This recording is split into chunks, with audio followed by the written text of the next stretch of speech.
दोस्तों, मैं पिया त्रिपाठी आज आप लोगों के सामने फिर से लेकर आई हूँ एक छोटी सी कहानी। कहानी का नाम है समस्या का दूसरा पहलू। पिता ऑफिस का काम करने में व्यस्त थे।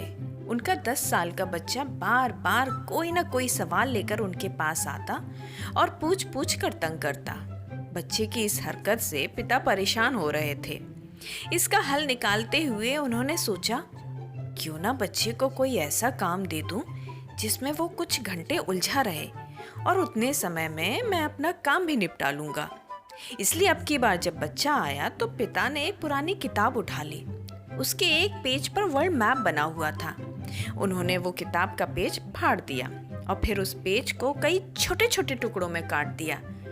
उन टुकड़ों को बच्चे को देते हुए बोले, इस पेज पर वर्ल्ड मैप बना हुआ था, मैंने इसे कुछ टुकड़ों में काट दिया है। तुम्हें इन टुकड़ों को जोड़कर फिर से वर्ल्ड मैप तैयार करना है। इसलिए जाओ, इसे जाकर जोड़ो और जब वर्ल्ड मैप बन जाए तब आकर मुझे दिखा देना। बच्चा उन टुकड़ों को लेकर चला गया और इधर पिता ने चैन की सांस ली कि चलो, अब तो कई घंटों तक बच्चा उनके पास नहीं आएगा और वो शांति से अपना काम कर पाएंगे। लेकिन 5 मिनट के अंदर ही बच्चा फिर से आ गया और बोला, पापा देखिए, मैंने वर्ल्ड मैप बना दिया। पिता ने चेक किया तो पाया कि मैप तो बिल्कुल सही जुड़ा था।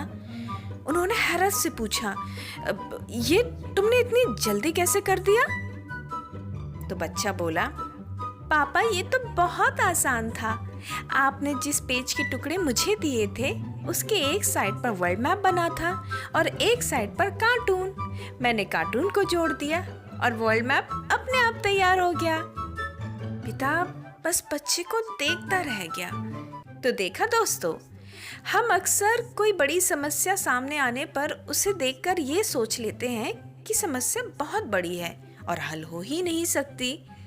एक्चुअली हम उसका एक पहलू देखते हैं और अपना दृष्टिकोण बना लेते हैं, जबकि उसका दूसरा पहलू भी हो सकता है जहाँ से उसका हल बहुत आसानी से निकल सकता है।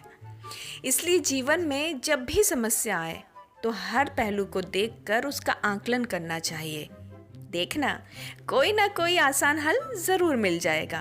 तो चलिए, हम जल्दी मिलेंगे एक नई छोटी सी कहानी के साथ।